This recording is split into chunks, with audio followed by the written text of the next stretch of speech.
Operation Flashpoint Dragon Rising is an incredibly ambitious title. You're going to see an open world the size of which you've never seen before. You're going to be able to interact with everything that's in that world. It was an incredibly difficult game to develop. Some of the technology that we're using here is unique. Our streaming technology is unsurpassed. Visual effects are very important in Operation Flashpoint. The main reason is because we want to really get across the violence and awe that modern ordnance creates. We use several different things to really sell the impact of this modern ordnance.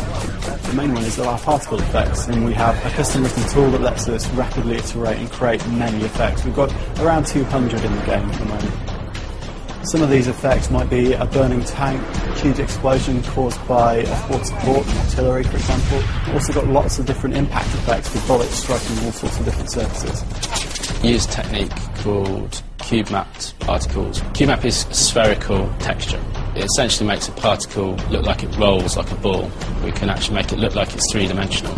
Something as simple as smoke comes in lots of different flavours in our game. You've got smoke grenades which are used to cover infantry when they're assaulting, and then you've got things like smoke plumes from burning tanks which stay in the environment for quite some time.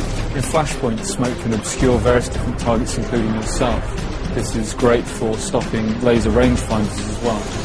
Also, there are various different coloured smokes.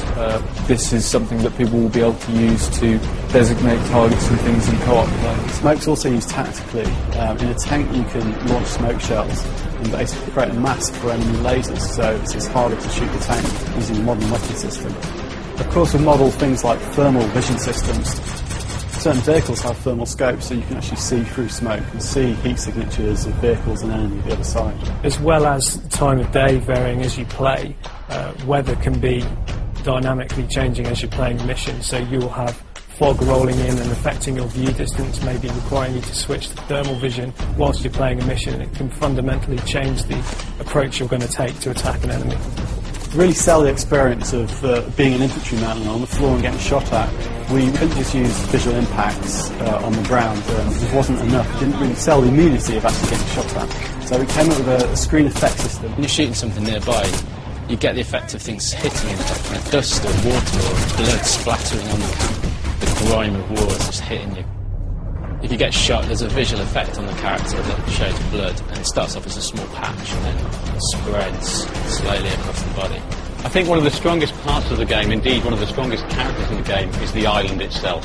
The environment, the lighting, the time of day, the foliage, the whole thing. It's a massive area, and it's a size that you've never seen before on a console. You can strip the scene down to a basic surface and light that surface on its own, and that's quite straightforward to do. So we start with deferred lights, then we add ambient light with occlusion and directional lighting, followed by surface diffuse and atmospherics. Finally, we treat the scene for the post-process. All these layers combined help to create the immersive experience of Operation Flashpoint Dragon Rising. All our vegetation on the island is based on what actually grows there in real life on the Sakhalin Island belt. We've got over 30 different types of vegetation, 8 different types of forests. They all combine in Skira to make a really unique play environment. So you've got the very barren, bare hills on the highlands compared to the very lush valleys lower down. The grass and plants are all placed using a procedural system that executes in real time as you wander around the island. This environment, this level of realism, this atmosphere that we generate will bring you closer to war than you've ever been.